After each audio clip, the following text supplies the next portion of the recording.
Welcome to this beautiful event in the context of the exhibition Soft Power at the Swiss Architecture Museum. This is our annual lecture, special lecture that we do with the support of the Müller-Melan Foundation, which gives us the possibility to do something special. And this year we thought we make one event in relationship to this exhibition, and we wanted to dedicate this lecture to the presentation of one singular project, one project that we think is special, deserves a special presentation and perception. And this project has a lot to do with the space in which we are. We couldn't do this lecture in our museum because we have the exhibition there in the moment. So we looked for a special space that would fit that building, which you are going to learn about quite a bit tonight. And we thought the Fair building could be great because the Fair building is one of the best buildings in this town, done by a very important Swiss architect, Hans Hofmann. In 1954, I think, was it built. And it used to be the building in which Switzerland presented to itself and the world what it wants itself to be. It was the Schweizer Mustermesse. So everything that was produced in Switzerland was presented here. So it was kind of a business card of Switzerland in some way. Today, this building is only used for, let's say, a month during the year, which is for the Art Basel, the admittedly most important arts fair in the world, where the entire arts world comes to Basel. The event takes place during a week, and installation and dismantling take about 10 days each. And the rest of the time, the building is empty. It's a huge building, as you can see, and we thought it could be really beautiful to be in this space when it's not used, when these big halls are not divided up into small stands, which are ridiculously expensive to rent during Art Basel, and where the biggest hotshots from all over the world find pretext to spend the money they have but don't need. So this is probably the biggest luxury you can ever have, to be in this space and have more than you could ever use. That is quite reminiscent of the condition of the building that we're about to encounter tonight, which is the former Citroën factory in Brussels, which is about to be turned into one of the most important cultural venues of Europe, 40,000 square meters, becoming a center for art and culture. And the architectural project that is processing this transformation is the subject of our night tonight.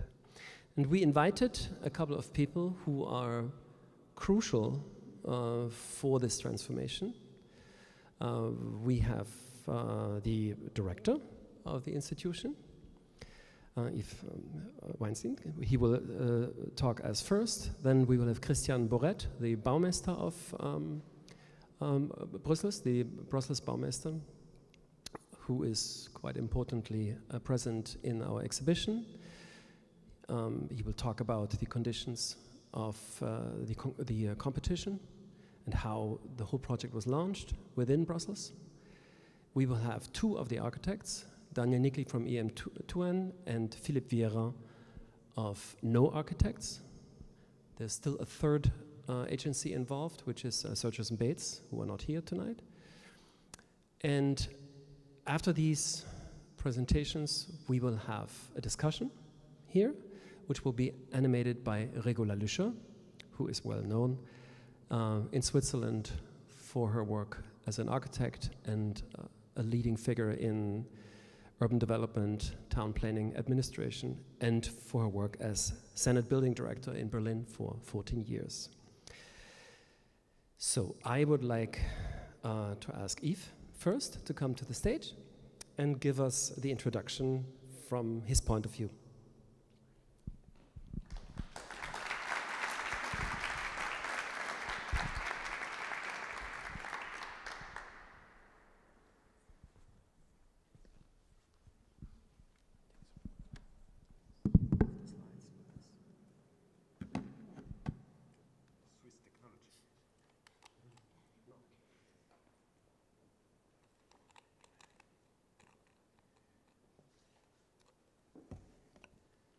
Hi everybody, nice to see you in a so big place with so much people.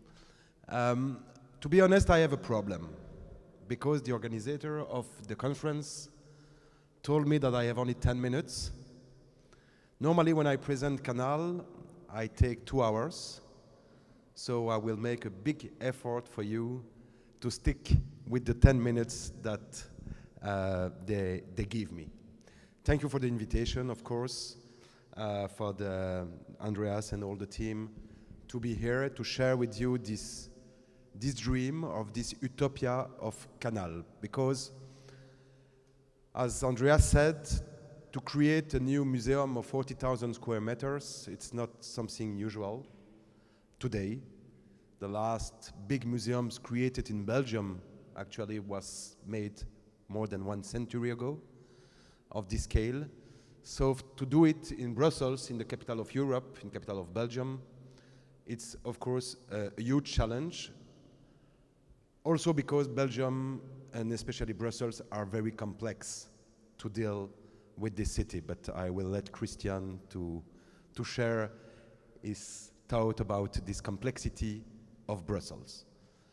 But the reality of Brussels is today we are one of the main cultural and artistic hub of Europe, with hundreds of artists, art schools, galleries, collectors. Actually, there is more collectors per inhabitant in Belgium than in Switzerland, which I didn't know before preparing this presentation and this introduction.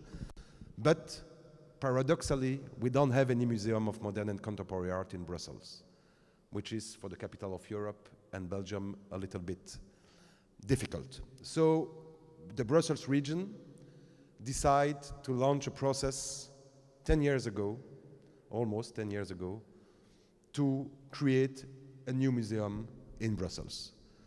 But not to create it from scratch, not to creating from a playground which is empty, but to build it on a building which is already existing, which is actually the biggest Citroën garage all over the world.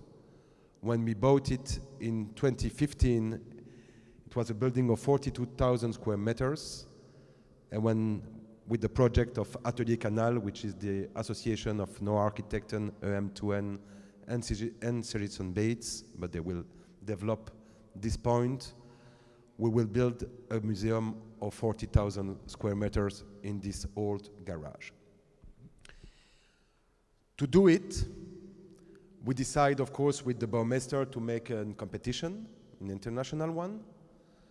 Actually, before this competition, we did another one to have a reflection of what to do with these 42,000 square meters.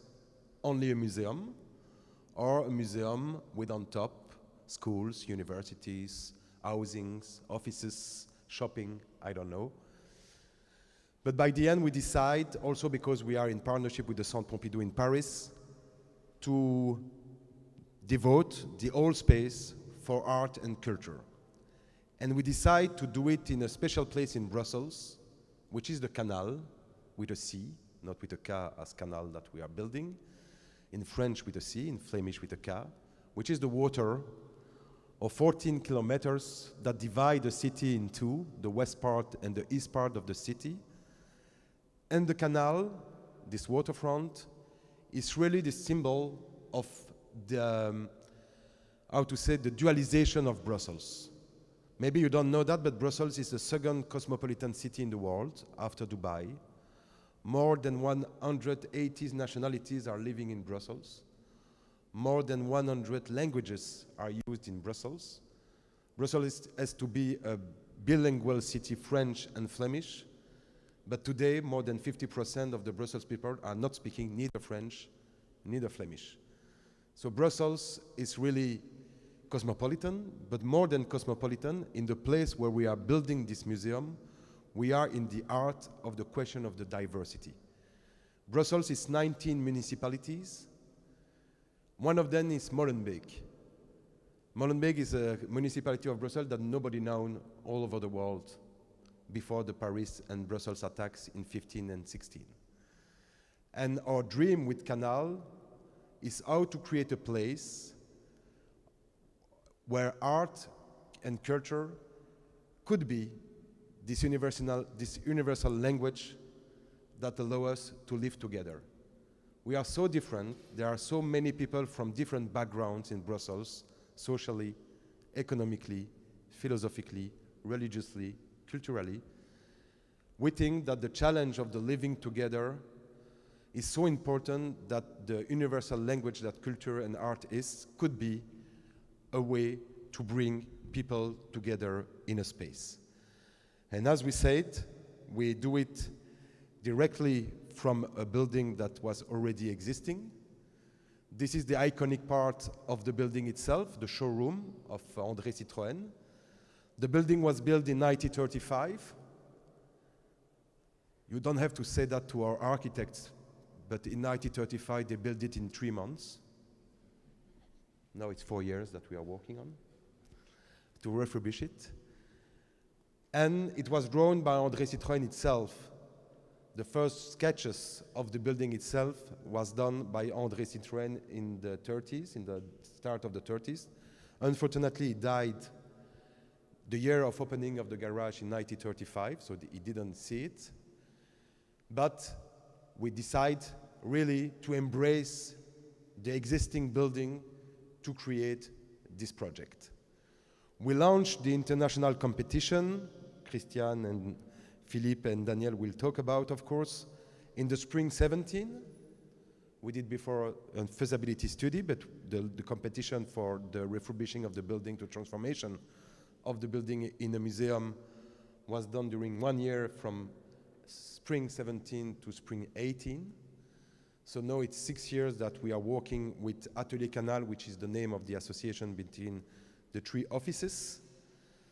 And we decide to do it with Atelier Canal mainly for 3 reasons. The first reason was the importance for the project on the public space. Actually, we are building a museum which the gravity center won't be the exhibition spaces, but the public space. Half of the building will be devoted to public, freely, democratically accessible for everybody without any ticket. So it's kind of a city in the city that we want to build to bring people in a museum that are not the usual suspects that coming normally into a museum. I don't know how it is here in Switzerland or in Basel, but in Belgium, only 10% of the population are going once a year in a museum. 90% of our population are not going never in a museum.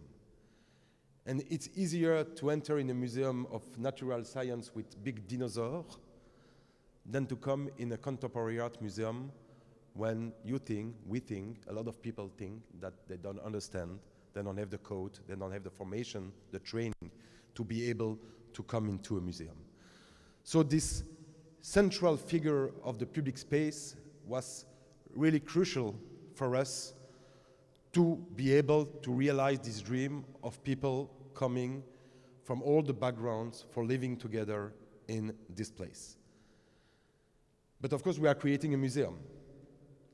And this is the second reason why we choose, the international jury chose Atelier Canal, was to find the balance between keeping the building as it was, with this, as we saw in the picture, this incredible showroom, but also all the facade, the shells, the ceiling of the building, which are fully glazed. There is only 3 elements in this building: concrete, steel, and glazing. Only this. Some bricks, but not too much. Concrete, steel, and windows. a real testimony, a real heritage of the industrial modern architecture of Brussels of the first part of the 20th century. And all the idea, it was to keep it as much as we can, but creating the capacity to have exhibition rooms, creating a museum. Exhibition rooms means places that are fully conform with climate control on temperatures, on humidity, which was also, of course, impossible in the building itself. We did, in May 18, a first year of prefiguration of the museum. It was called Canal Brut. The workers of Citroën has left the building in December 17, and in May 18, we opened 14 months of a kind of experimentation of what the museum will be, which was also very important for me as director of this project since 8 years. Not to think the museum in a room with a couple of intellectuals, but to make concrete experimentation of what this museum could be for the people. So we launched these 14 months of Canal Brut with our partner of the Centre Pompidou, with a lot of art pieces in the building itself, but of course, no painting, for example, no drawings, no photography, because the conditions to conserve those art pieces in the building as it was impossible.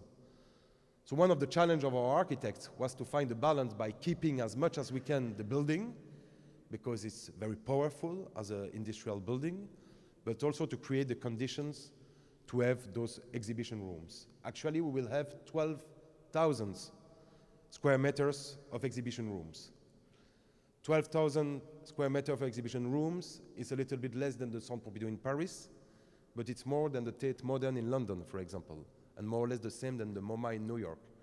So we are also, on top of this public space, on top of this philosophy of bringing people which are not the usual suspects of a museum, we really want to have, for Brussels, an international place for artists and exhibitions.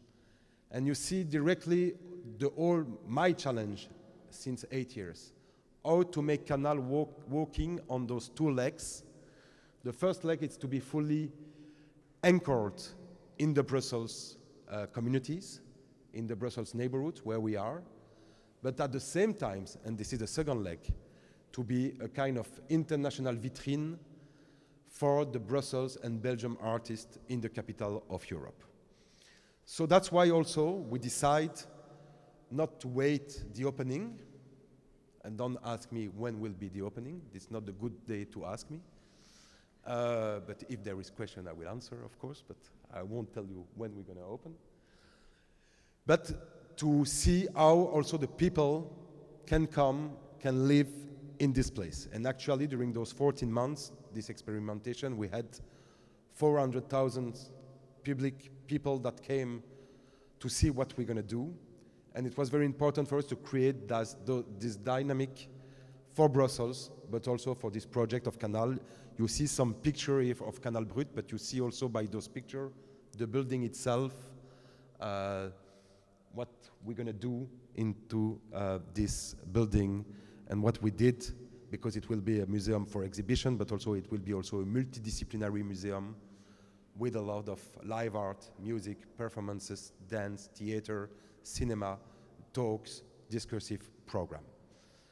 The third reason, and I know that they don't like when I say that, we also choose Atelier Canal because there was 92 candidates, 7 finalists, but Christian will explain and share all the process of competition that we are doing in Brussels, and especially for Canal. But within the 7 teams that we keep for the final round of the competition, Atelier Canal was the only one that didn't want to make any architectural gesture. They told us in front of the jury that the architectural gesture was done in 1935. That was the building. And for us, on top of architectural reasons, in terms of philosophy, to be able to be a building that welcomes everybody, whatever the knowledge about architecture, or whatever the knowledge about art, to be welcome in this institution, it was very important for us, on top of the public space, that by the architecture, we are working on a kind of desacralization, desolanization of the museum. We really didn't want that the museum will be a kind of formal museum with all the solemnity that normally the building that welcome museum has. And that was very important for us in the philosophy of Atelier Canal and why we decide to choose them for doing this project. We use all the spaces of the building to create this project of Canal Brut. Actually, after Canal Brut, we did a second project in the building. You saw all the project that we did. We did a lot. This is a performance for the Italian choreographer Romeo Castellucci that created an art pieces, a performance for Canal during Canal Brut. We did a second project, always in this philosophy of experimenting, of have a kind of, not a top-down construction of the project, but a really bottom-up with a Swiss artist. We invite John Armleder, the Genevan-based artist, to invest all the showrooms of the building to create an exhibition, the biggest that he did during his whole life. And during, it was a COVID, but during 6 months, we worked with him in the showroom for several exhibitions, but also a multidisciplinary project that found place during those months. Since then, we finished this project in 21. We are working to transform the garage, Citroën Garage, into this Canal Museum. It's a huge work. It's also the occasion to thank, of course, the Burmeister for the work that we did since 10 years to be able to transform this project, this garage, into a museum. Also to thank our architects. It's not every day easy, but since 6 years, I think we worked a lot and we worked well together to be able to give to Brussels this incredible place, not only for the artists, not only for the people, but really, philosophically speaking, to be able to find a way in Brussels to make that people that never come together, that never gather together, that never speak together, to find a place in this museum. I will finish in last word. I think I was more or less in my timing. Because I spoke a lot about a museum of art, modern and contemporary art, but actually we are also building into Canal an architecture museum. So there will be a museum of art, modern and contemporary, but also a museum of architecture, by bringing the Fondation SIVA, which is in Brussels-based public foundation on architecture, will move from where they are in Ixelles to come into Canal. So actually we will have 2 museums in this building, one of modern and contemporary art and one of architecture. A last word, because it's so important for me when I'm talking about the public space. Public space is not only streets. There will be like urban galleries in the building, freely accessible. Actually, the building will be open 7 days a week, from early in the morning to late in the night, because on top of those streets, on top of those exhibitions, we'll define with the architect a couple of infrastructure very important around those public space.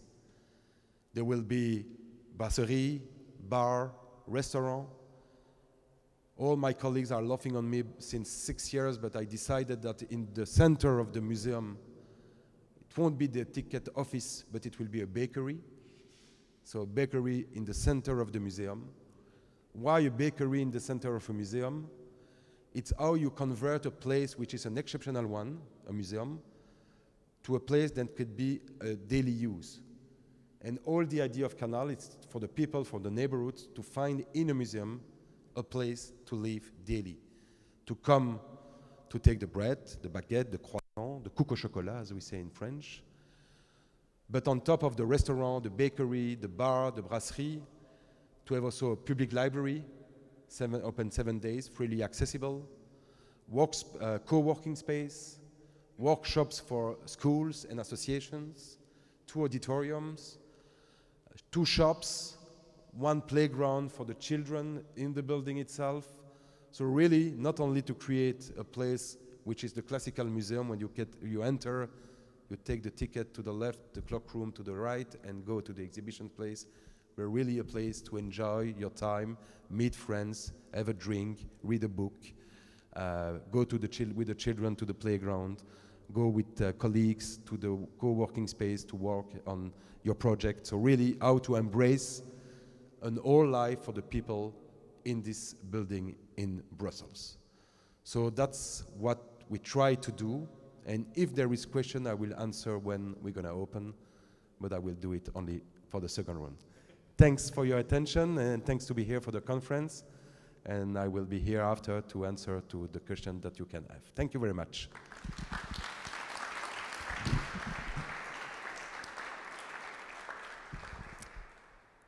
Thanks a lot, Yves Goldstein. Now I have the pleasure to introduce Christian Borret. Christian Borret has been the Brussels Baumeister since 2015, after having been in the same function in Antwerp, exactly, and before, I think, has worked at the head of the urban planning department in Ghent. And, right? No? In your biography, it stood like this. All right, so it's an interesting figure to have here because he gives us insight in the role that architects can have when they don't work in an office, but work in the administration, and we will understand why that is actually important. Yeah, so without much further ado, I'd like to ask Christian to the stage and give his introduction. Thank you.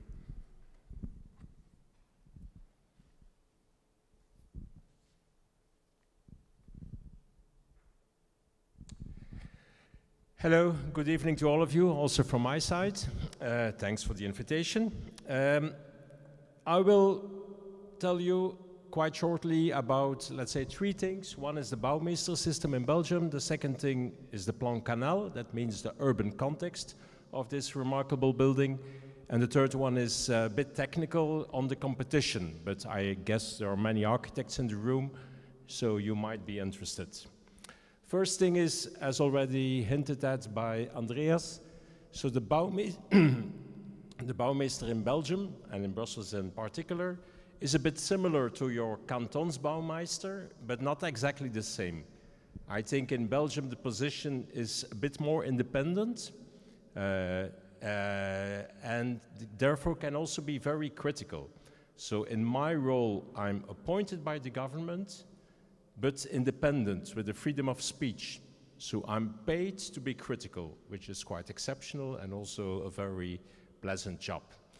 So the success, I think, of the Baumeister system in Belgium is that you're inside and outside of the system. Inside of the system because very close to the government, to the seat of power, and also collaborating with the administrations. Outside of the system because independent and able to take your own initiatives. If you want to know more, you should go to the exhibition that is currently at the SAM. Then, sorry. On Brussels and the Canal, as you can see on your left, in fact, but on your left something happened with Belgium, so it's not exactly the same in my PowerPoint, but doesn't matter. The canal in Belgium, in Brussels, is going right through Brussels, from the south to the north. In fact, from the coal mines and the steel manufacturing industry in Wallonia to the seaport of Antwerp in the north. It's also the biggest regeneration area of Brussels. So this is really the place where a lot of urban regeneration is happening now. It's the largest area of regeneration in Brussels.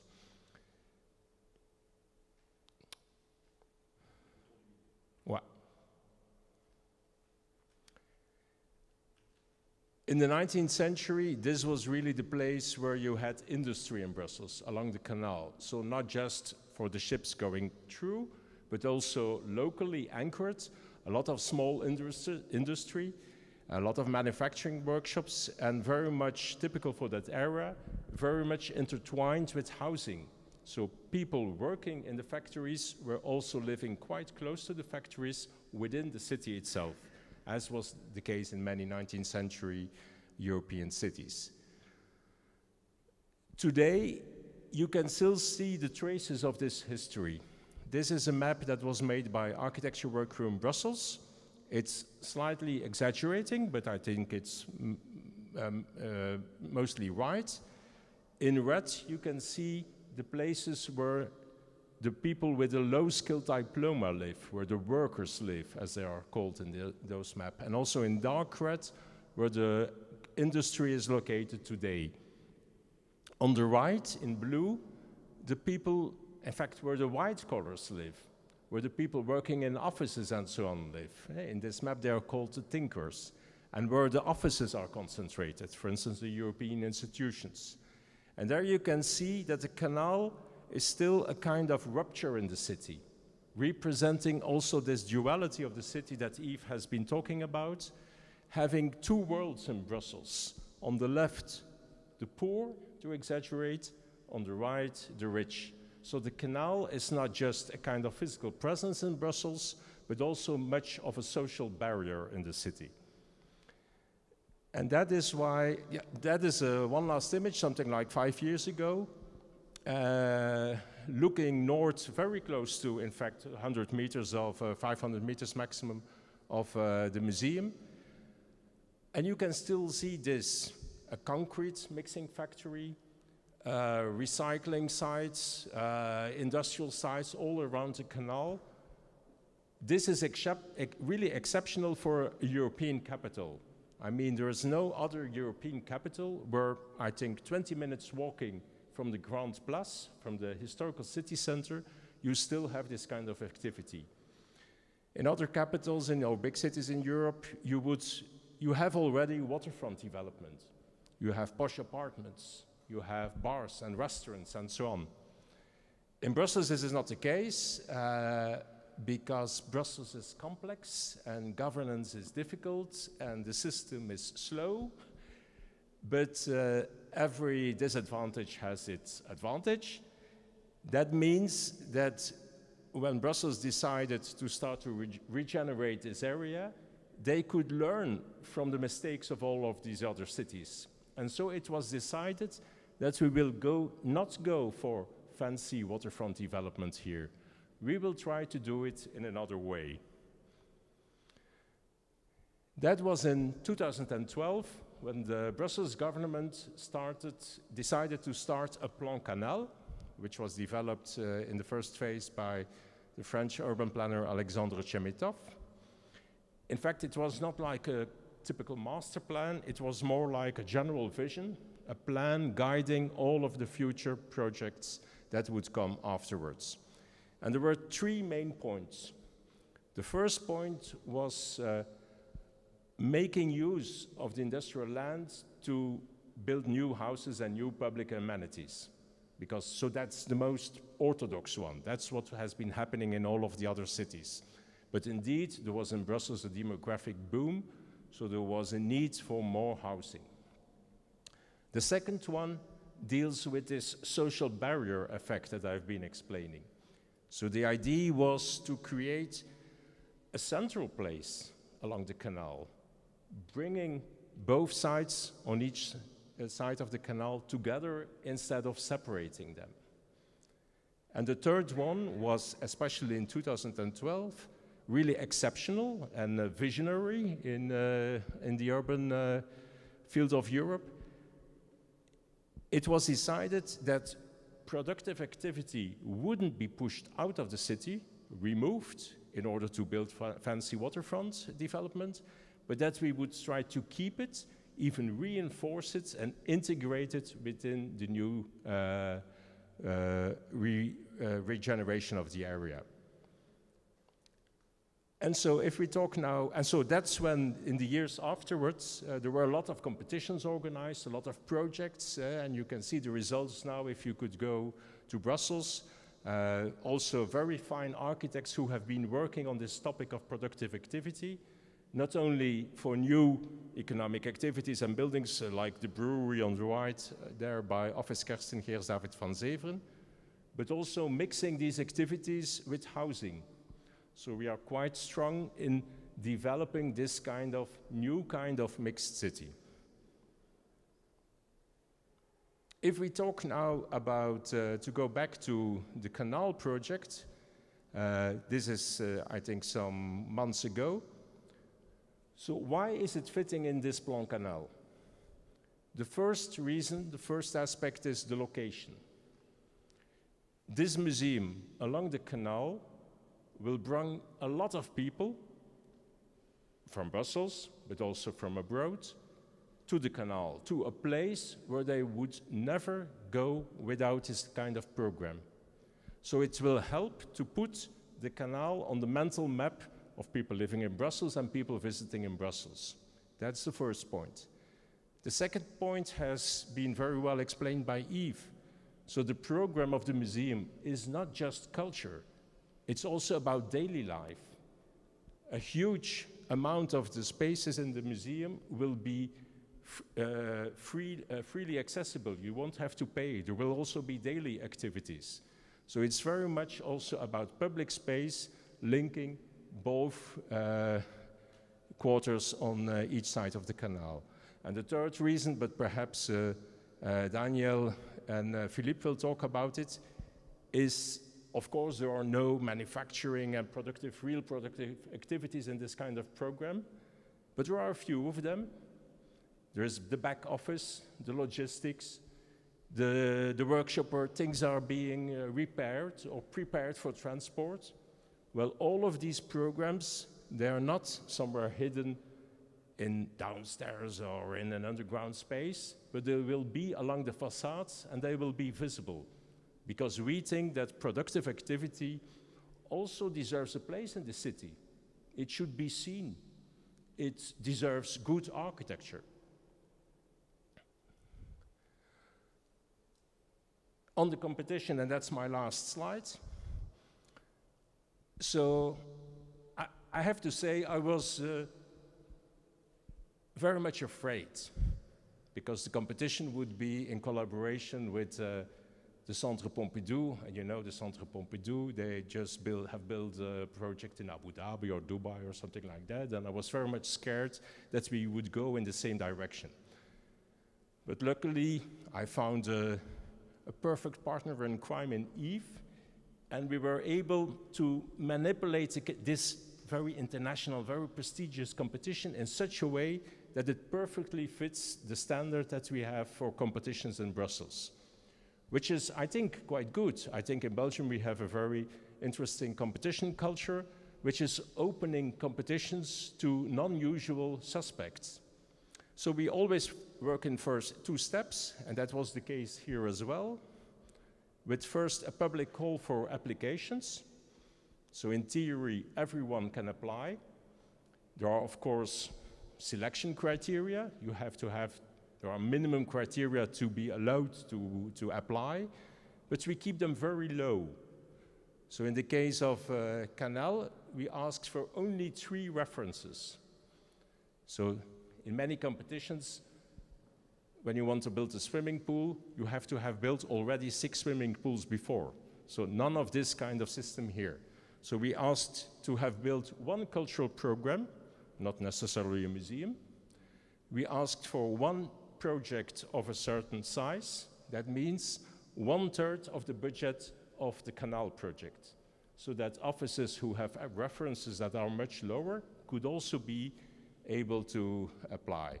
And then 1 reference was a bonus reference you could choose yourself.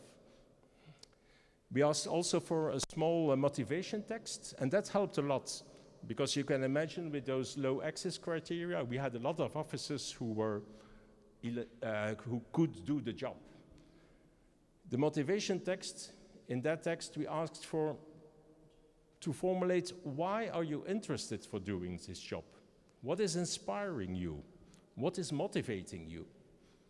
And then you could easily make the distinction between, let's say, a large international office who never visited the site and who wrote something generic, that could also be used for a museum in Helsinki or in Milan. And so we were able to select 7 teams that are really motivated for this project. That helped a lot also to, let's say, to keep the Dubai architects away. Second step, you had to make a proposal. The teams were paid for the proposal. It's never sufficient, that kind of payment, but it helps. There was a jury that was focusing only on the quality of the project. So in Brussels, the architect's fee is never negotiated, it's always fixed on beforehand. And there was an oral presentation, so the competition is not anonymous, but the architects have the opportunity to explain the project, so you can avoid misunderstandings. If as a jury member you're just reading a text, perhaps you misunderstood something, so the oral presentation helps for that. Professional jury with external experts as well. The president of the jury was your Basel Eminence Grise, Roger Diener. I was very lucky that the winners was the combination of NOAA, AM2N, and Sturgis and Bates, simply because they had the best project, but it's up to them to explain. But I was also very happy because it was a kind of horizontal combination of 3 offices. So not the typical thing of the international star with the Belgian execution architect, but working in a very transversal way. Not easy, because it was not clear who was taking the lead, for instance, but in that sense, very contemporary, I think so. More about collaboration, more about sharing, instead of fighting for its own signature. In that sense, complex and also very much like Brussels. Our slogan is, you should embrace complexity and not to be afraid of complexity. Thank you.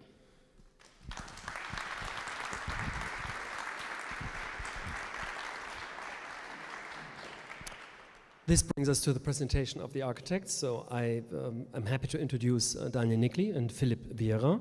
They represent here 2 of the 3 offices that have authored this scheme. The EM2N and NOAA and Sturgis and Bates with the 3rd one. So both your predecessors have taken twice their time, so I'm interested in what you do. Great.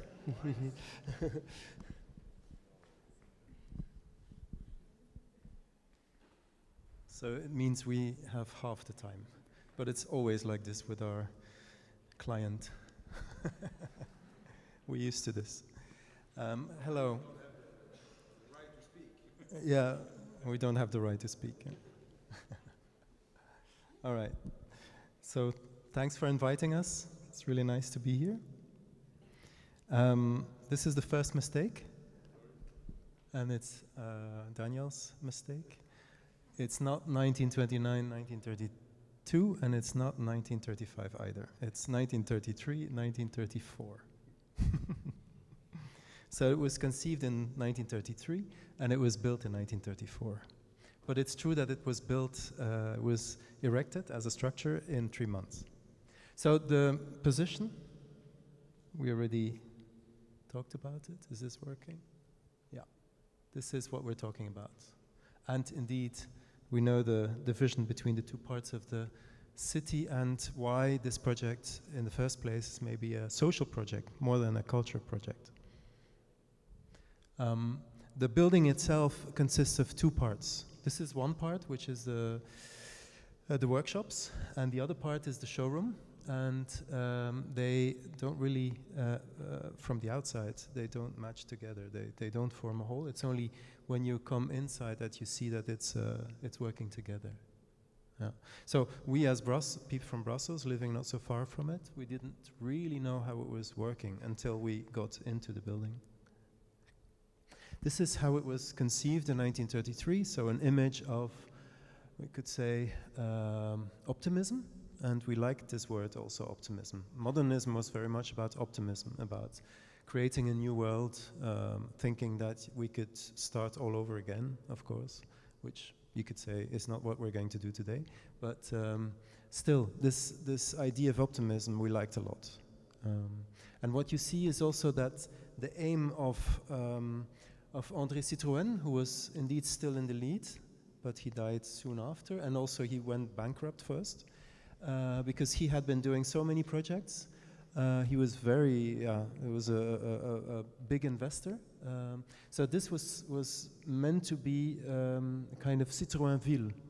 As you can see, he was imagining that the whole building block would be his, although it's not totally right, because you can see it, for instance, here. There are other parts that were not from him, and that were, this building, for instance, was even bought by Michelin in order to make sure that Citroën could not have the whole building plot.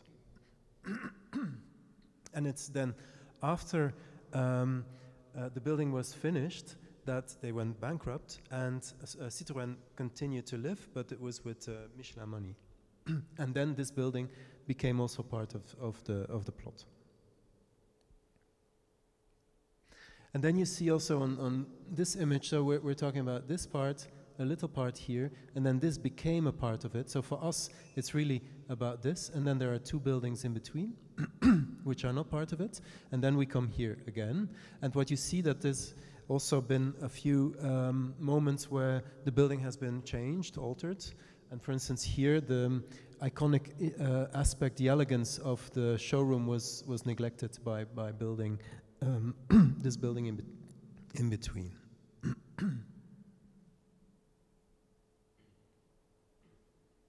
And then indeed, as we said before, the structure was prefabricated, but it is built in very small parts. So it's a kind of,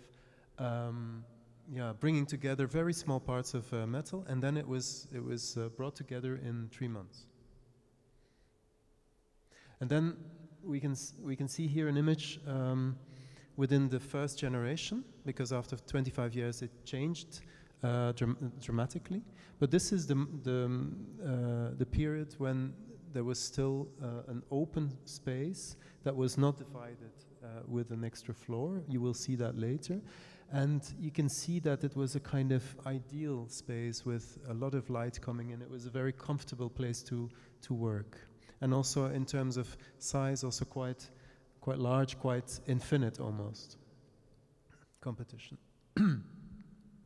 Making a museum for contemporary art, especially, is something that is really contemporary, or should be contemporary. So it means that you have to think of what's really new today, what's really important today. And it's also the case for a project that is a social project. So what we did, and what you see here, is a kind of assembly of people with whom we've been talking before doing the project, or during the project. People from around, and also people from further away. Social workers, for instance, here, yes. Social workers with the urban youth. Maison des Cultures, which is also culture place, but also a social place. Also here, Art to Work, etc. Some artists, and also artists from around, curators, and also, of course, Centre Pompidou, that's evident. We also went to talk with Peter Carollo-Schmal in Frankfurt. So we wanted to hear a lot about what is important today when you make this kind of place. And we had these talks also, some of the people we invited in our office. And these moments we did it 3 times. And at each time we had a few people coming together, like Anna Vibrock, Anne Ponteny, curator, Benoît Vaninis, artist. And we wanted them to reflect on what we were proposing, and also to reflect on the building itself. Anna Vibrock, for instance, she wrote to us after this day that she was very impressed with the building as such, but she was also very interested in the very tactile aspects of it, the groundness, but also the history, the fact that, and she was reminded of a poem by Hajduk, John Hajduk, such places as memory, and there was one sentence that for us for her came to mind: the house never forgets the sound of its original occupants. Meaning that, of course, we know it's an enormous, large space, so as such, sound is an interesting one, because when sound is produced at the other side of the space, it's interesting to hear it. I mean, normally you would say it's something which is not so good, but we kind of accepted that, and we also want it to have, because it's showing how big this space is. But on the other hand, also, of course, the history, the fact that it was a place of production. And then, of course, it's a place. Brussels is a very, let's say, culturally loaded place, very rich in culture, and we have to find our own place within it. And you see, we imagine we are big within it. One of the themes, most important themes of the project is the as found. So we accept the building as found, which means that we go very far in keeping the building as it is.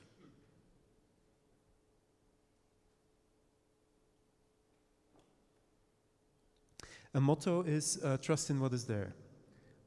It means that although it's a very thin shell around it, so you could say, as already mentioned by Yves, it's a very powerful building, but at the same time it's also a very weak building. But we trust in what is there. These are some images that were taken just before the works. And you see that there's a very interesting depth of space. Through use of color. Of course, you already see the vastness, but you also see that there's an extra floor that was introduced after 25 years. Indeed, in 58, 59, a new floor was built in order to create more space. And this, the result of this floor is also that there are quite a few ramps, and the ramps, as such, are interesting because they create a kind of topography. So we came to call this extra floor the Piano Nobile, and these ramps we thought were very interesting. And also, when you stand at this position, looking at the other side, you are almost like projected mentally to the other side, which is 200 meters away from you. It's a space of movement.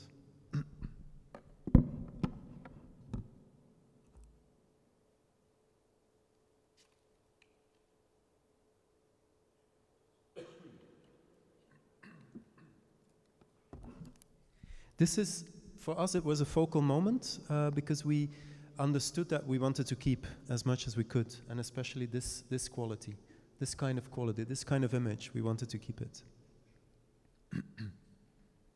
And here you see an image that is taken at the exact same spot as the one that I showed in black and white.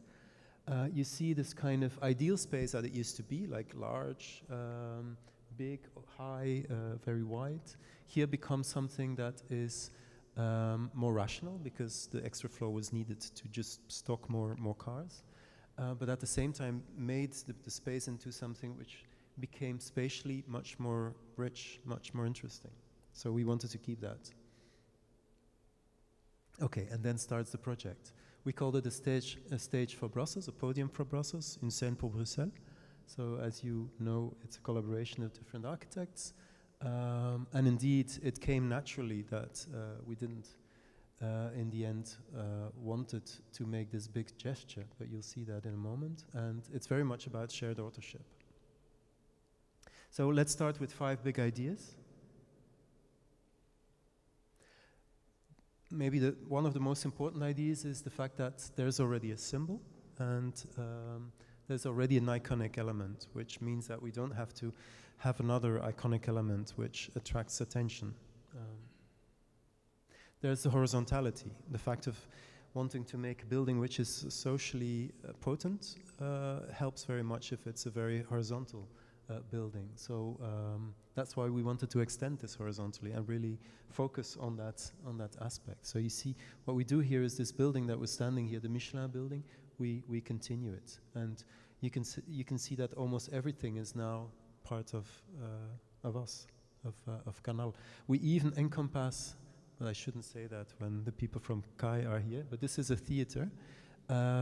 It's a good theater, it's a Flemish theater, and there's going to be synergies between both. We'll see that in a moment in plan. And this is, you could say, the idea is to really have strong synergies, even if they are very different. This is then an image that shows what we're doing. So continuing this horizontality, and of course then what you see is this icon that is already there and that is regarded as one big open space that probably is going to be used. I mean, certainly it's going to be used, but it's not necessary. It can just be an open venue. It can just be, and you can take open very literal, because on some old plan we saw the words porte coulissante, no, porte guillotine, fenêtre guillotine, but probably we didn't see signs that it was built like that. So maybe it was only on this old plan but never really built, but this idea we found very strong. So we are making here windows that can be lifted up. So in this situation they are lifted up, and so this is going to be very fluid. So the idea, as already mentioned by Yves, is that it's very much part of the city, that you can almost flow inside. A strong public figure that goes also with this idea of being part of the city, and also creating a public interior, you could say, with streets and little places where you could hang out. This figure we're talking about is a kind of cross figure with a long stretched, you could say, we call it the nave, in the ship of a church, and this we call the street. So this one being 200 meter long, this one being a bit more than 120 or so meter long, with enormous big doors here, there, and there. And so this openness, of course, you already saw. So this idea is to make this building really super open. You see it here in the plan. So this is the showroom. You could see also that the form of the showroom reminds of the ships, the canal ships. It's 75 meters long. And then the 200 meter here, the nave, with the ramps going up in both directions, but like a hammock, the form of a hammock. And then the big street here, which is even larger, and which is going to connect important places. And we see it here. So we also found it very important to reach out, but at the same time also, of course, to reach out and to draw these people to who you reach, also to draw them in. And here you see also, for instance, the street, this big opening. It's relating big or important spaces in the city to the building. And here there's going to be a new square. There's going to also be a refurbishment of this park. This quay is very nice already. It's very simple and it's very nice, and it's going to be kept the way it is. Thank you. So I'm going to speed up now. Let's quickly talk about the programmatic issues. As Yves said, now we have this open, big glass building, and how do you bring in a museum? That was one of the biggest challenges. And what we did, we said we introduced 3 new buildings basically into the building, and they called also the émergence. So they emerge actually from within the showroom. And as you know, there's one famous example in Cordoba. It's brutal and subtle at the same time. Now, of course, we know that when they after the Reconquista, they introduced that church into the mosque, which was quite a brutal act of. But at the same time, it's a fantastic structure. And we imagined it to be similar with these 3 volumes. 1 being the museum, 2 the architecture museum, and 3 the building that we call the Rassembleur. And as you can see here, they sort of emerge from underground, because this building doesn't have an underground, so they actually even go deep underground and create, of course, also the necessary square meters that we need, but at the same time create a new vertical experience in the building. Here you see how it actually is being converted from the garage plan up here, with the cars being sort of the main actor, and then in the future, of course, completely different activities being the programmatical players in the building. And one thing which was mentioned by you, Christian, is the production. For us, it was always extremely important that this building is a place where you produce things. You don't only produce art, but you also produce content. You produce probably bread. So everything that is actually being production is actually tried to be put as a special programmatical intervention into the building. So what happens is that we create these spaces that we call the public interiors, because they clearly have the dimension always of public spaces, as you can see here, as we talked about the street, which is this main space connecting the canal on this side and the park on the other side.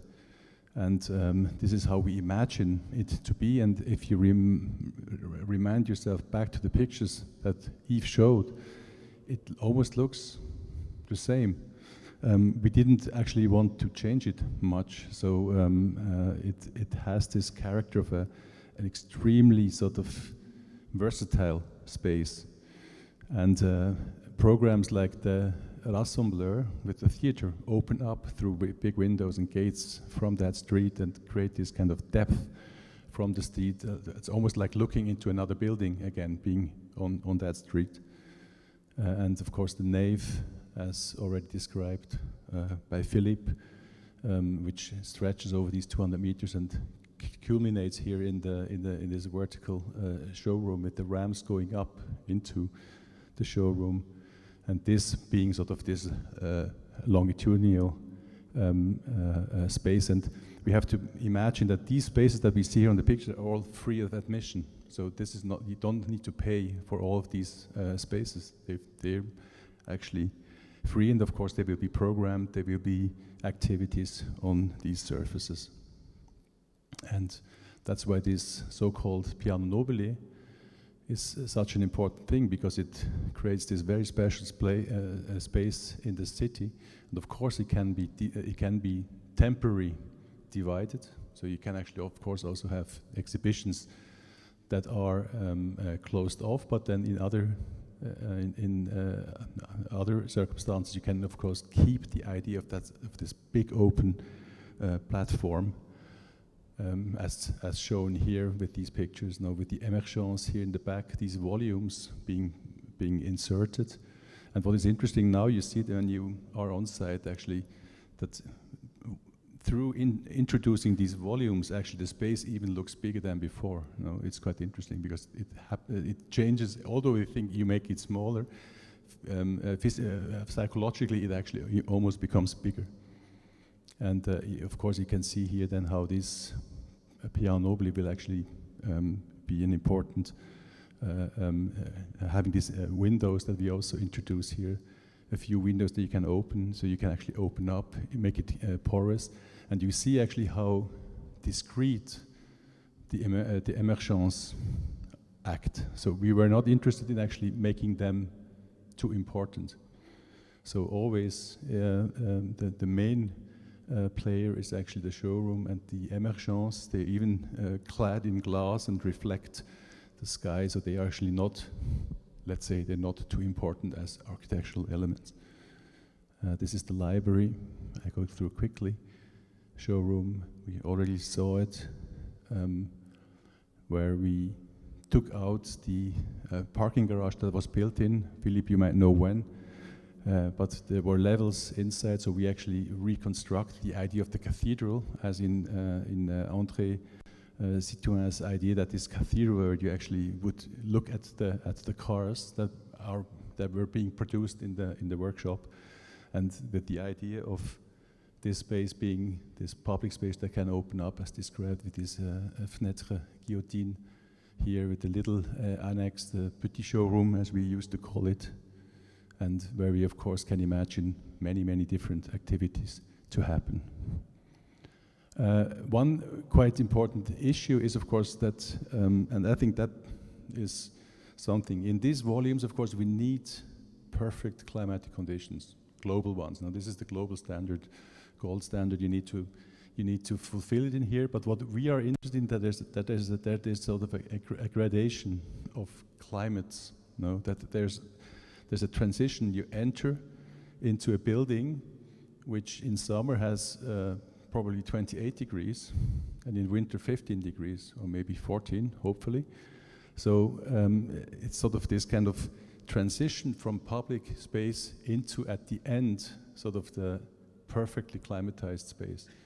And I find this a quite interesting moment. I mean, it's not that you go through a threshold and then you are in this sort of eternal spring or whatever climate, where it's always the same the whole year on. Actually, everything that is green actually will change over the seasons. And of course, that makes it probably a true sort of hybrid public space. As it's seen here, I go through here, and the different volumes, of course, then will be housing exhibition spaces, the museum here, or the architecture museum here, auditorium, event spaces, and of course, this will also inform the way you do art, because the art that you do in these kinds of spaces has to be able to adjust to that climate, and of course, things you do in this underground gallery can be completely different, or the ones that are in these spaces, of course, are more conventional art spaces.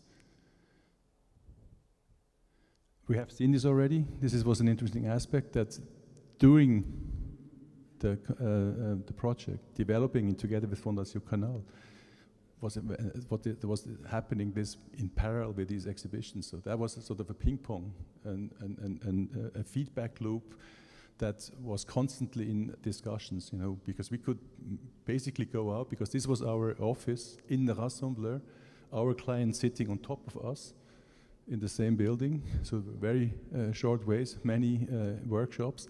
And I think these exhibitions were a very crucial sort of forming moment, and changed also the project in discussions throughout the process. And of course, the aspect of looking even closer to the building was very much formed by being there, present on site, physically in the building, that eventually becomes the Rassembleur. And I give to Philippe for the last 5 minutes, and then we're through. So very quick, indeed, looking closer, we've been mapping out a building. This is the ground floor, and all the colors that were found on the ground floor. Same thing for the Piano Nobile. These are all these patches of colors. Same thing for the structure, also the way they were used, all the columns. If you look more in detail, all the colors that were found on these columns and everywhere else in the building. And what you see here is that there's a lot of colors here still, just before the works, and then we needed to sand everything, because there's, for rust reasons, but also for the reason of having poisonous poison that we needed to get rid of, lead and chrome-6.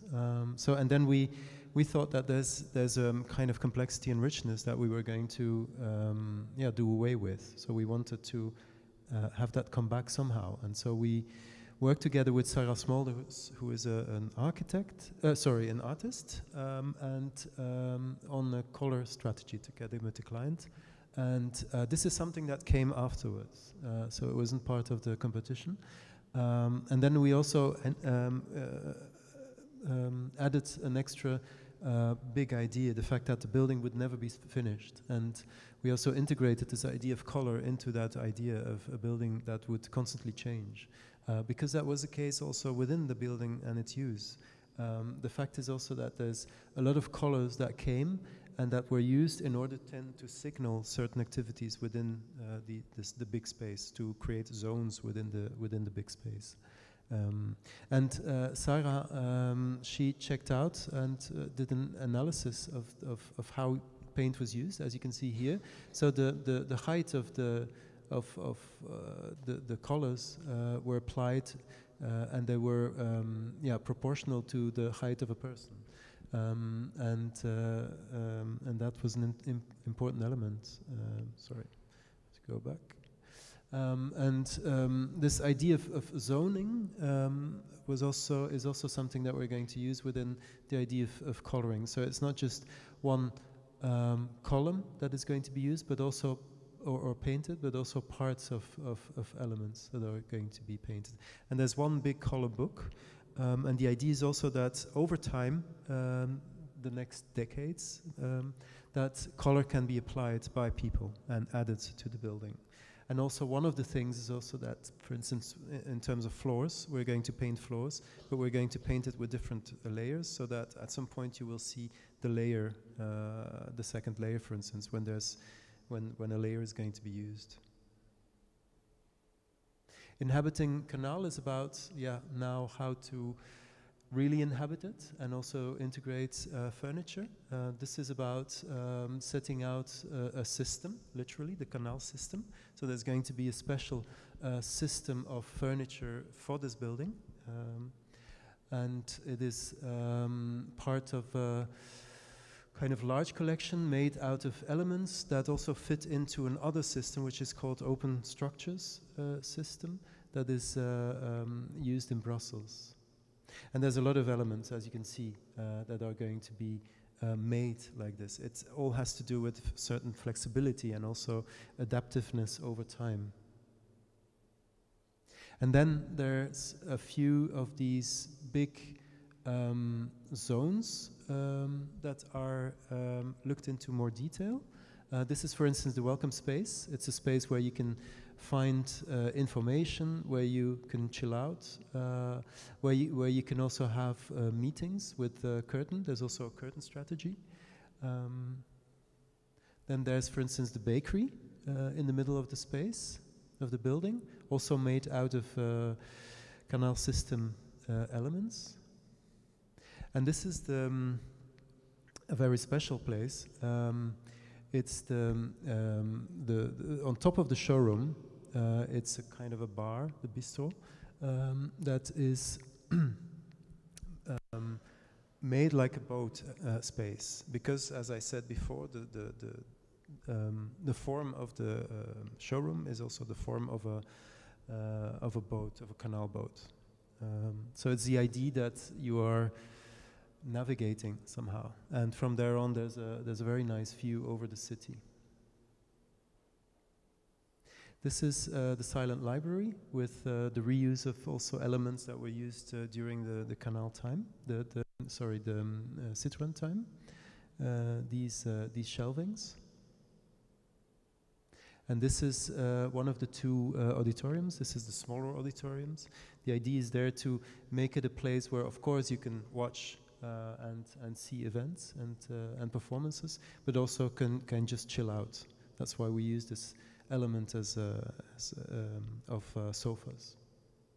To finish, some pictures of the construction.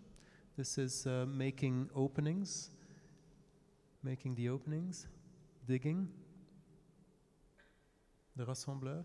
This is when the first was an important moment for us, because it's the first space that was created underground. This is also a gallery. It's a -1 in the museum. This is the showroom when all the levels were gone, and then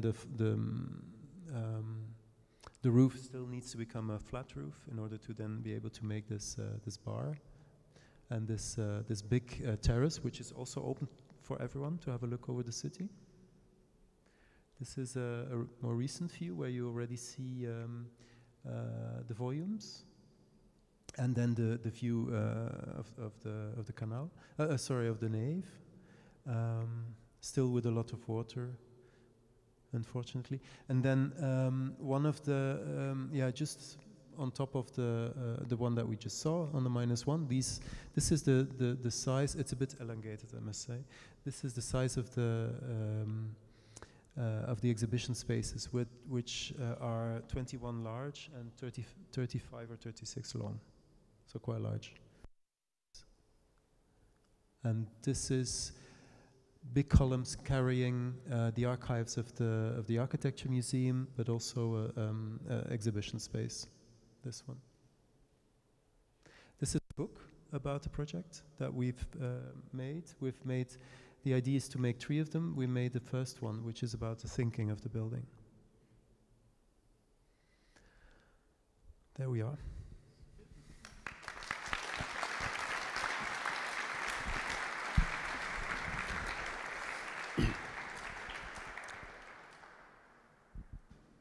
And that book can be bought at the bookshop of the museum, by the way, since today. We will have now the lights be turned on. We have to make a phone call for this, because this is a big building and somewhere somebody sits and pushes a button, and at some magic moment that we cannot anticipate, the light will turn on. So I'd like to ask Regula Lüscher now to the stage, who will then animate the debate, and she will start by introducing the debate with a short introduction. Thank you. So I have now the difficult task to focus you on process and competition after having seen such a beautiful building and such an interesting process. But I try, because I was asked to do that. So shall I do that? Are you really interested in discussing competition? Yes? Okay. So let's start. I start with some statements, personal statements about competition.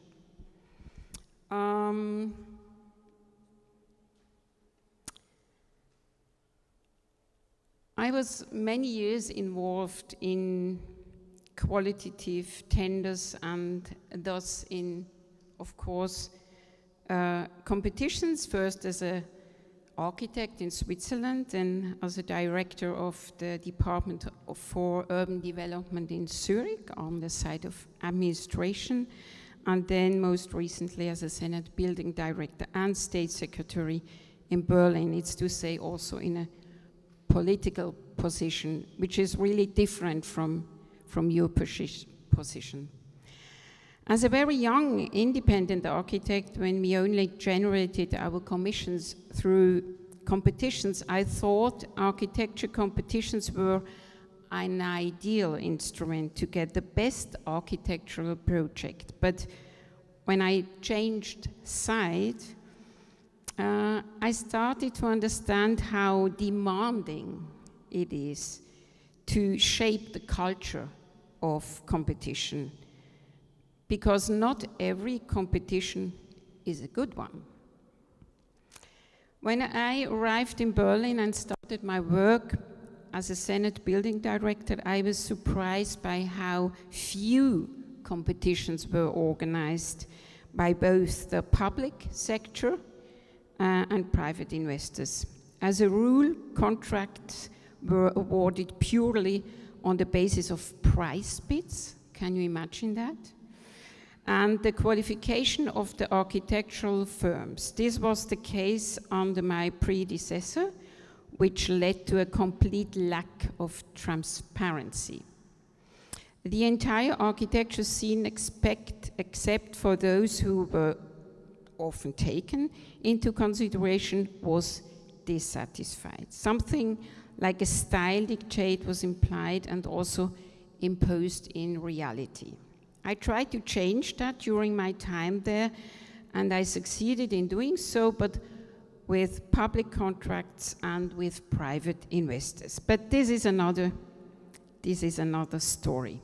Nevertheless, and this I think it's quite interesting, over the years I have begun to doubt the instrument of competition. And how did it come? First of all, the procedures became more and more complex as the clients, state and private, demanded more and more from the design teams. You know that very well, I think so. Fear ruled the procedures, so that things had to be delivered that could not actually be seriously developed. Second, newcomers to the profession hardly had a chance because pre-qualifications with high requirements were always put in place. Why? Reason one, the public administration was under political pressure to meet cost and time targets and was looking for experienced officers. Reason two, the administration, especially in Berlin, was weakened by staff-saving measures and was just unable to promote and support young officers. Third, for the promotion of young officers, public gender laws set limits, as criteria such as young office or gender criteria or others are considered discriminatory. But what is maybe even more important is that complex building projects such as laboratory buildings, large schools, cultural buildings require dialogue with the client, as they are not normally able to formulate their needs well in a tender. Only when the design is actually submitted do they begin to realize the spatial impact of their requirements. However, dialogue is lacking in the procedure. It is almost forbidden to become smarter. And urban planning projects with their larger scale need even more dialogue, because a district cannot be designed on a drawing board behind closed doors, but must be developed in dialogue because urban development is also highly political. Public participation and competition procedures can be very contradictory if you do not choose procedures that are based on dialogue, such as workshop procedures or similar. However, an important problem lies in the fact that, on one hand, competition procedures look for the best solution, and this is found through comparison and dialogue, particularly in the case of large urban planning tasks or complex projects. A competition procedure in which many different solutions are weighed up against each other is a learning process for all those involved, including the designers. Asking questions of the users and responding to them from the designers is an essential part of the mutual learning process. This is on one hand. And on the other hand, competitions are award procedures for contract where a lot of money is at stake. They are about equal opportunities, measurability, and the protection of biased ideas. It is therefore very difficult to organize the procedure in a dialogue-based manner, in the sense of interim discussions or even intermediate meetings with citizens. For example, this removes anonymity, or the feedback to the teams is no longer objective and equal in terms of legal criteria. The clients are always very afraid of objections from competitors. I summarize this last point again because it is so important. The competition has two objectives. It wants the best solution, and this can best be found through a dialogue between the client and the designer, and it wants a fair award procedure in which everyone has the same opportunities, and this prohibits lively dialogue from a legal perspective. So we are therefore faced to dilemmas. And I think we can now discuss a lot of these challenges by looking back to your procedure that you gave us.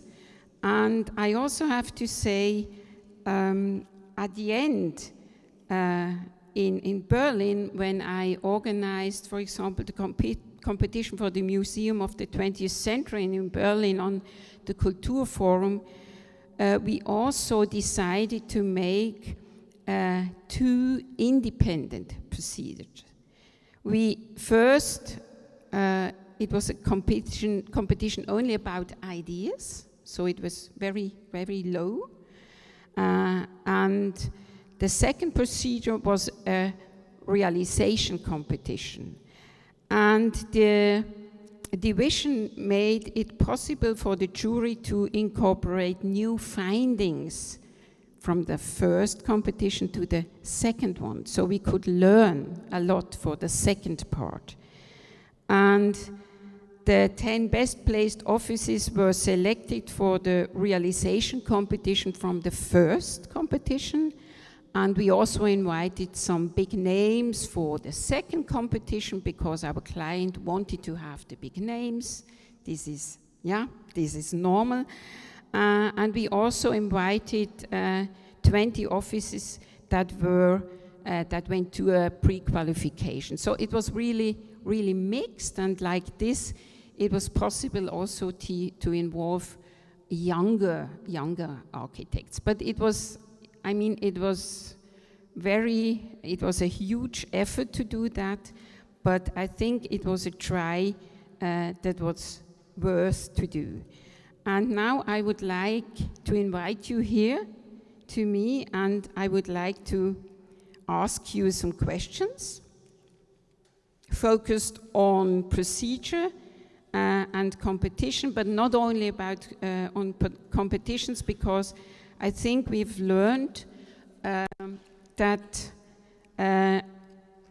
we have to design the whole procedures long before the competition, and the procedure goes on after the competition. I think this was for me, it was the most important thing that I once again saw when I was listening to your presentation, because you were talking about the first step, for me the so-called phase 0, where you made a competition about the program, because I think this is one of the most important things, because this is not the task of the architects, but it's the task of the client.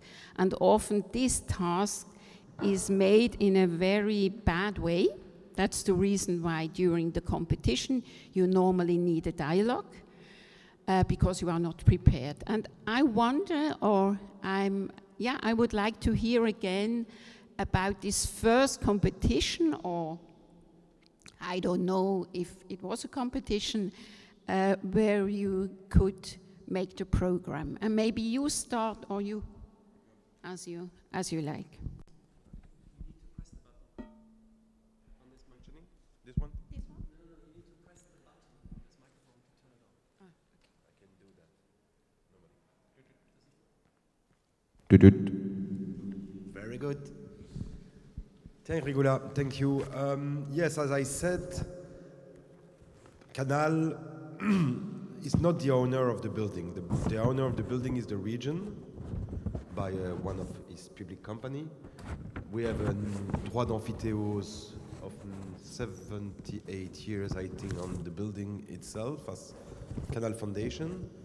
But yes, the region, when the region bought the building in 15, yeah, the first thing that we launched with the public company who bought the building was a feasibility study. It was by tendering, public tendering, with the Bouwmeester already at this moment, which was part of the committed pilotage and the selection of the offices to deal with us this feasibility study. Actually, it was also a team of 3 offices, 2 architects' offices. It was Wessel de Jong from Rotterdam and MSA from Brussels, with also a financial advisors on real estate, which was advisors. And we worked with them 1 year with the committed pilotage, and Christian and me was part of this committed pilotage. I was not in Canal for this moment, at this moment. Actually, before to be CEO of Canal, I was in politics in Brussels, and my last job was Chief of Staff of the Prime Minister of Brussels. That's also I know Christian very well, of course, because we did a lot of other projects than Canal before I was in charge of this project of Canal. But we co-manage this committed pilotage for this study. And as I said, there was one thing sure: we want a museum of modern and contemporary art. We thought at this moment it could be from 10 to 15 square meters, 15, yeah, to 10,000 to 15,000 square meters of the whole building. But we let open the scenarios for the study of doing something on top of the museum itself. And as I said, housing, we have a demographic boom very important in Brussels. We need houses, we need schools, we need kids' garden, we need a lot of things in Brussels, actually. And during 1 year, we worked on several scenarios with those 2 architect team and a committed pilotage. It was also at the same moment, 2015-2016, that's what the moment of this process, when we did 2 things at the level of the region. The first thing is we created the SIVA Foundation. As I said, there will be also an architectural museum which was not existing before, so a new one created in 2016. So the idea was to how to make maybe within Canal a place for the SIVA. And the second thing was the partnership with the Centre Pompidou. We discussed at the same moment the partnership with the Centre Pompidou, and by the discussion with the Centre Pompidou, with the inspiration of the Centre Pompidou, this huge building of Renzo Piano of 55,000 square meters, the idea to have a program only devoted to art, culture, and architecture take each day more power. With the architects and within the committed pilotage. So we converged during 1 year of one scenario was proposed to the government, the Brussels government, in September 16,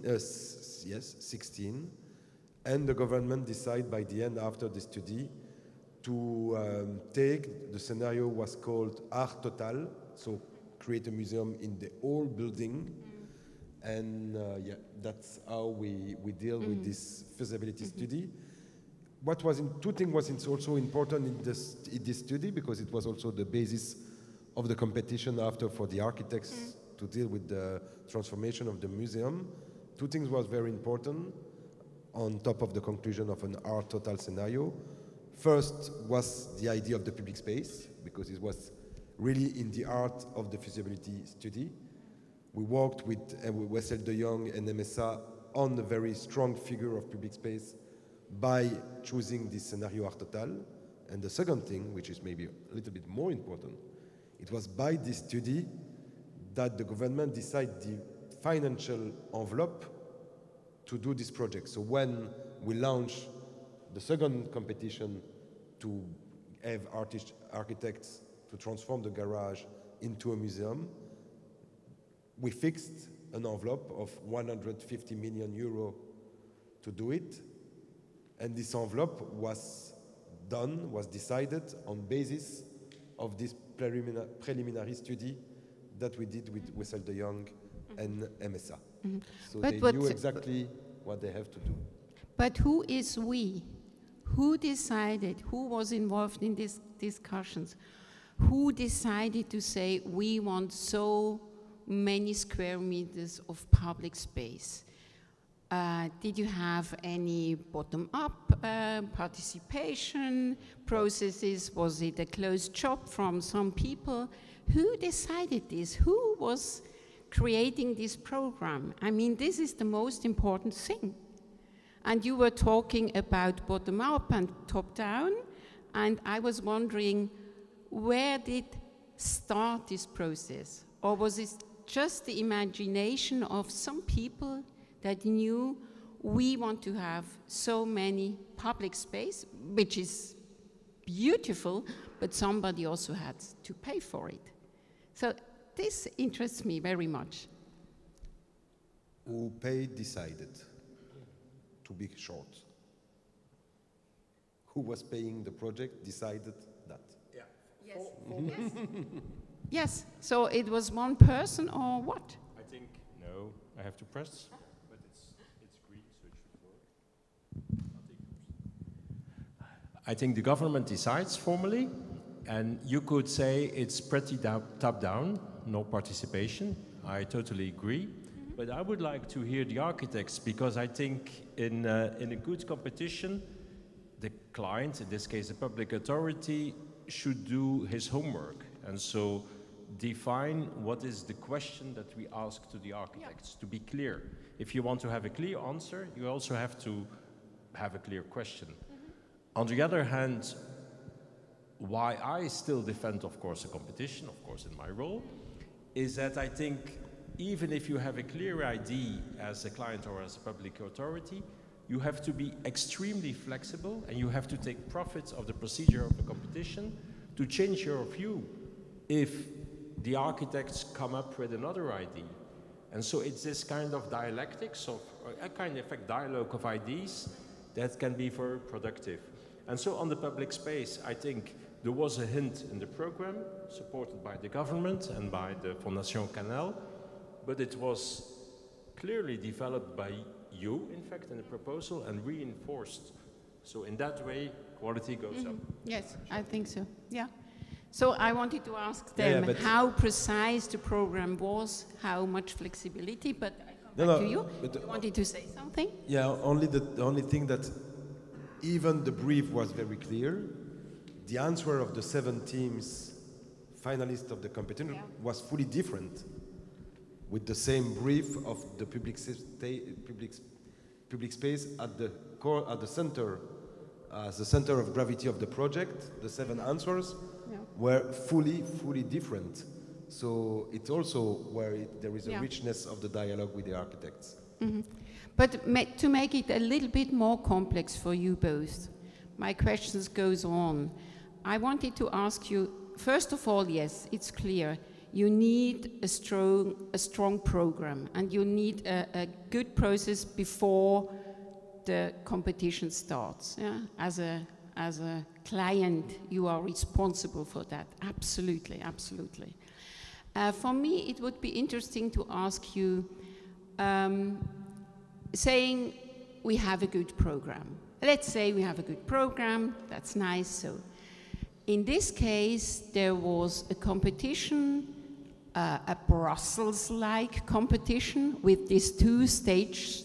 So, and my question is, do you think that this special competition supported your project, or do you think that you also would have had the same ideas, the same result? For example, when we would have had an open call or a pre-qualification and you would have been selected for the competition. You know what I mean? Was there a difference for you, besides that the program was very professional? Of course, it's already some time ago since we did it, and since then we did so many competitions again. So shouldn't a little bit closer. A bit closer. But when we talk about a 2-stage competition, we talk about the selection phase, And this is also part of the open call. And of course there are different kinds. And then we talk about the competition amongst those who are selected. That's what we're talking about. What is good about that is that you have a first phase where you don't have to do so much, but in this case, for instance, you need to show your motivation, and you need to show that you've been thinking about it and that you have an interesting vision. So that already is an interesting way of selecting, not just on references. And then you end up with in this case, 7, which is doable, you could say. Often it's 5. Sometimes it's even 3 in Belgium. But that's more, that doesn't happen so much. That's more for smaller projects. In other countries, sometimes it's 20 or 16, or I mean, here in Switzerland we had 16, and another time it was 20. In Germany it's also sometimes a lot. Much more. Yeah. So the fact of being able to work, you have this impression of being able to work in a very focused way. When there's so many, it starts to become like I don't know. You have to have this good idea. So here you have the impression that there's maybe more. It's less superficial. It's more going to be studied what you did. Also, there's also time to study all of them in a more thorough way. I remember for the Canal project we had an hour to explain the project. That was nice. It doesn't happen so often. Would you like to add something? Well, what I found interesting is I think to be honest, I found the program not so precise. No? In Swiss standards, it's probably much more precise. But I really liked that, no? Because I think it had a lot of wiggle space. It had a lot of space for our own sort of narrative to build up. But I think what I really liked was for the pre-selection. I think the work we did was already part of the project. Because we invested quite a bit of time in putting together our candidacy, and it was already about content. So we didn't really focus just on the criteria, but we really focused on the task. And I think what we did in the very first stage, when the 92 applied, I think that already formed the basis of our second project. And I think the program still gave us enough flexibility that we actually were able to develop our own narrative. As Philippe showed this diagram with who we involved, that was actually based on our own initiative. We just said we want to just know more. We want to broaden the idea of that kind of public cultural facility. And I remember basically that when we won, that you came along to us, even you said you perfectly matched actually my vision, sort of.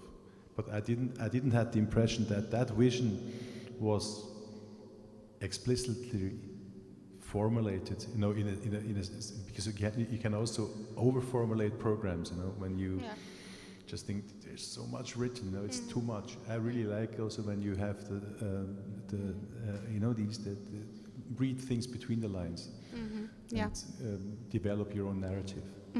I think this point is very interesting because in my experience also the programs are really over-designed by a lot of people from administration and from this and this and this and this and this. And my question is, how could you achieve much more, in a way, simple or more open gender, and how many people were in the jury?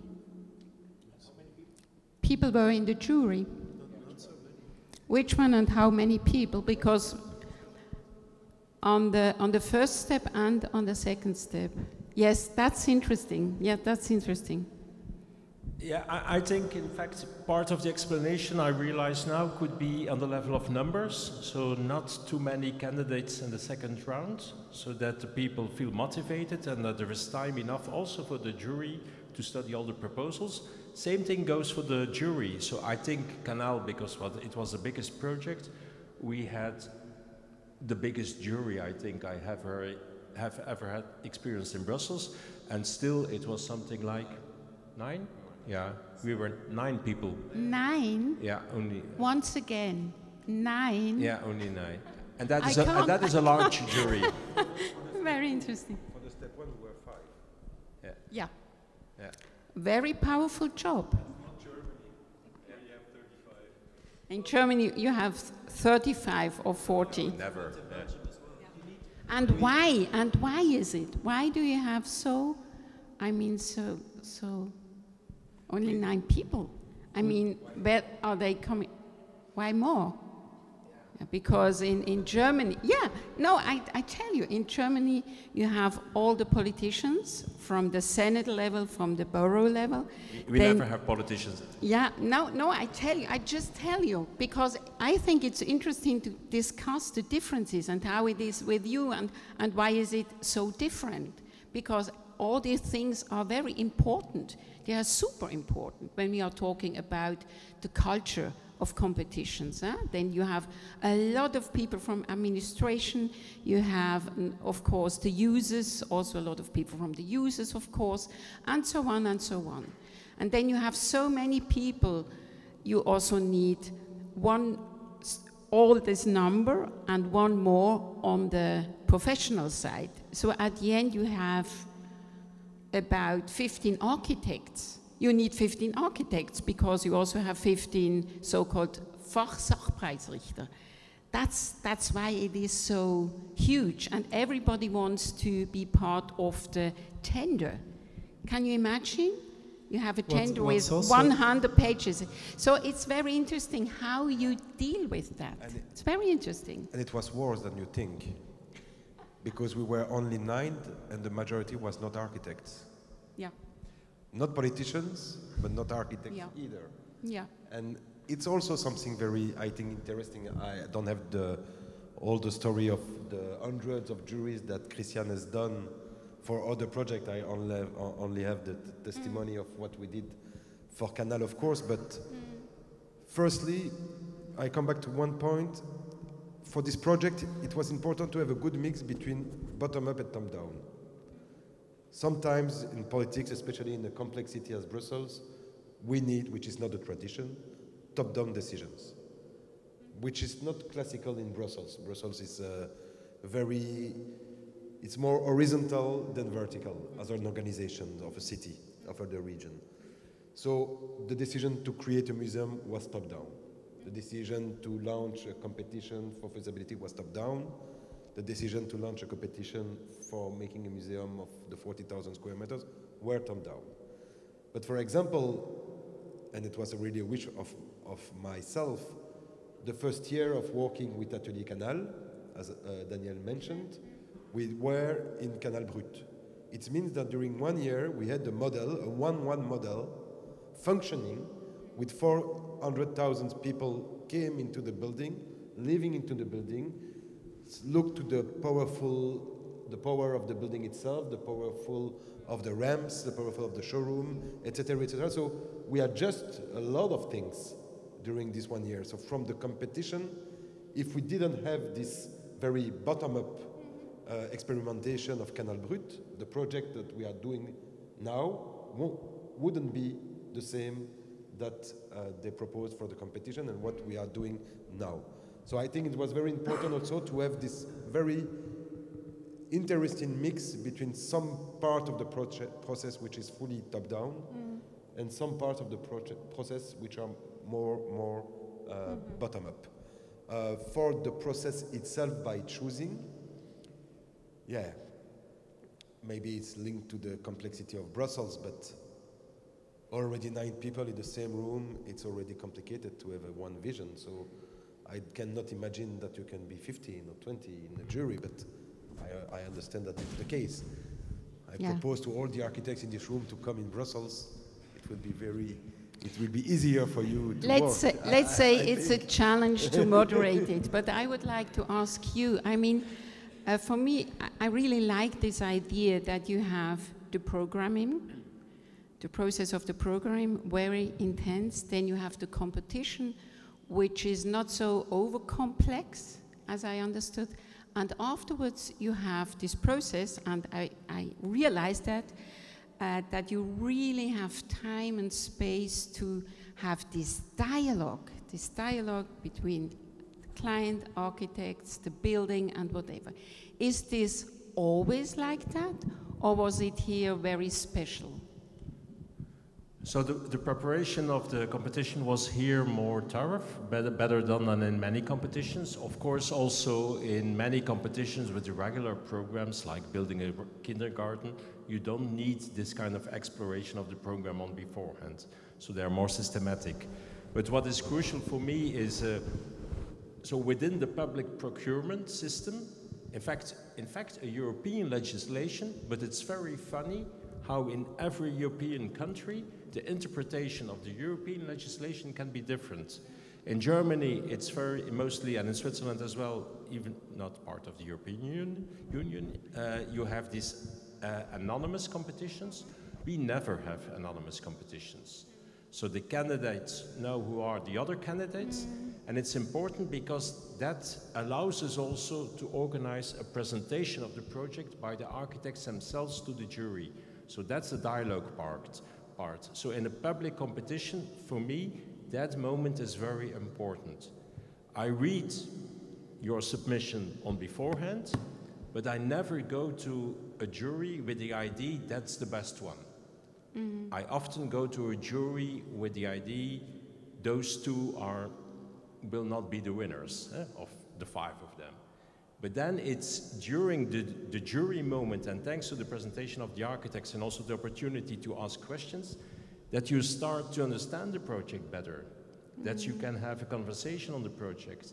And many times, I think the idea of the jury changes on that moment. So that dialogue is important within the limits of what the legislation allows for public tenders. So for private competitions, we have, for instance, intermediate review and so on. There is much more dialogue possible. But I think this dialogue with the jury is really crucial.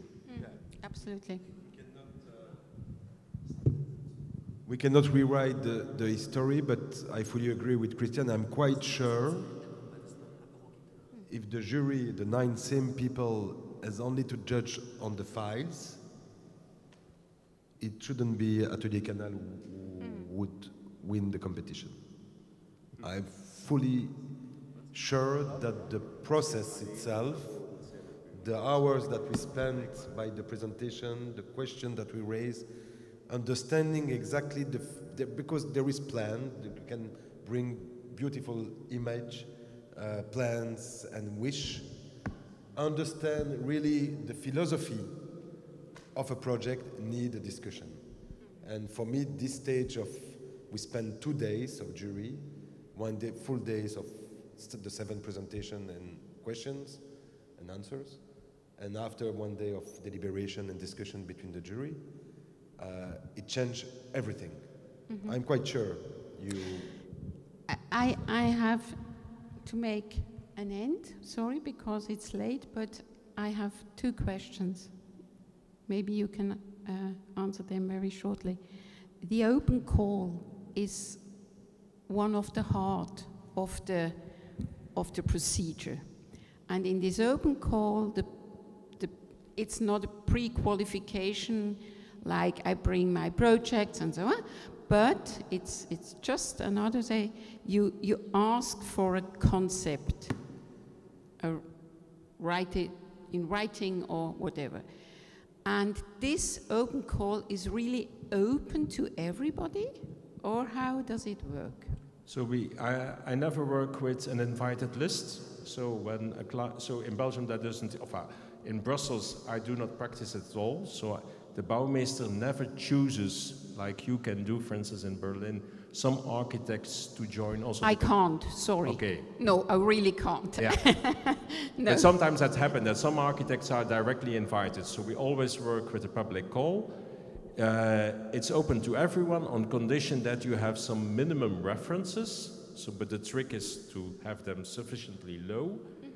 And then in most cases, but not in all of them, you also have to deliver a motivation text, which is not yet a project, and not at all, in fact, because it's unpaid, so we don't want the architects to do unpaid creative work. So I think we also could do it here in Switzerland and in Germany, because it's really kind of a pre-qualification, and it goes with the EU legislation. I mean, that's not really a problem. It just has to be open. Huh? So I understand it correctly. The first step allows us to be out of the public procurement legislation. No. The first step. But that's for the low budget project. We didn't mention that also before, but we have the big project done by Atelier Canal. But if you go see the beautiful exhibition in the SAM, you will see that we decide also to make some little competition for some places in the building, for the restaurant, for the bar, for the library, and that's why that's little competition, with less budget, and we do a process, but maybe Christian can explain. If the fee of the architect is below 140,000 euro, so you could say for a construction budget of 1 million euro, the legislation allows that you directly invite 3 architects, at minimum 3 architects. And so, but even that we wanted to organize by means of a public call. So we organized something that is called now Appel à Manifestation d'Intérêt, which allows young architects to participate. We only ask 1 A4 as an application, no references, just 1 A4. Yeah. Okay. Very clear. Thank you very much. You are tired. You want to drink something. Me too. And you too. And thank you for having you here. And it would have been a lot of fun to discuss the project, of course, but I had another task. So thank you so much to have you here. Thank you so much.